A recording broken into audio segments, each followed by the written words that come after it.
மச்சான். சாமி சாமி. ஓ சீசன் வந்துருச்சுல்ல. இந்த கார்த்திகை மாசம் வந்தா போதும், மாலை போடுறேன் மலைக்கு போறேன்னு கிளம்பிடுறானுங்க. வருஷத்துல 11 மாசம் அதை இதையும் பண்றானுங்க. அந்த ஒரு மாசம் மட்டும் நல்லவனா இருக்கானுங்க. வருஷம் ஃபுல்லா இருந்தா பரவாயில்ல. இன்னும் இந்த கண்ணுல இந்த கெட்டப் எத்தனை நாள் தான் நான் பாத்துக்கிட்டு இருக்கிறதோ தெரியலையே. சாமி என்ன சாமி தனியாவே பேசிட்டு சாமி? இல்லை சாமி, எப்ப மலைக்கு போறீங்க அதை பத்தி தான் சாமி யோசிச்சுட்டு இருந்தேன். அடுத்த வாரம் பாரு சாமி. அடுத்த வாரமேவா? ஆமா சாமி. இன்னைக்கு தானே மாலை போட்டீங்க? ஆமா சாமி. 2 வாரம் தான் விரதங்களா? ஆமா சாமி. நான் என்ன முதல் வருஷம் மாலை போட்டிருக்கேன்னு நினைச்சீங்களா? 48 நாள் ஒரு மண்டல விரதம் இருந்து போறதுக்கு.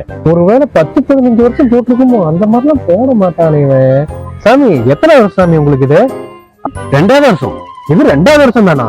2வது வருஷத்துக்கு 1 வாரம் தான் விரதம்னா இன்னும் 4-5 வருஷம் 10-15 வருஷம்னா ஒரே நாள்ல போயிட்டு வந்துருவானாட்டுக்குது. என்ன கதை இது? புரியுது சாமி. கொஞ்சம் தனியா நின்று புலம்புங்க சாமி. எனக்கு நிறைய வேலை இருக்கு சாமி. அன்னதானத்துக்கு போகணும், கோயிலுக்கு எல்லாம் போகணும். சாமி தரணும், இந்த சாமிக்கு நல்ல புத்தியை தரணும். நான் சீக்கிரம் மலைக்கு வரணும். சாமியே சரணம் ஐயப்பா. 18ஆம் படிக்கு அதிபனே.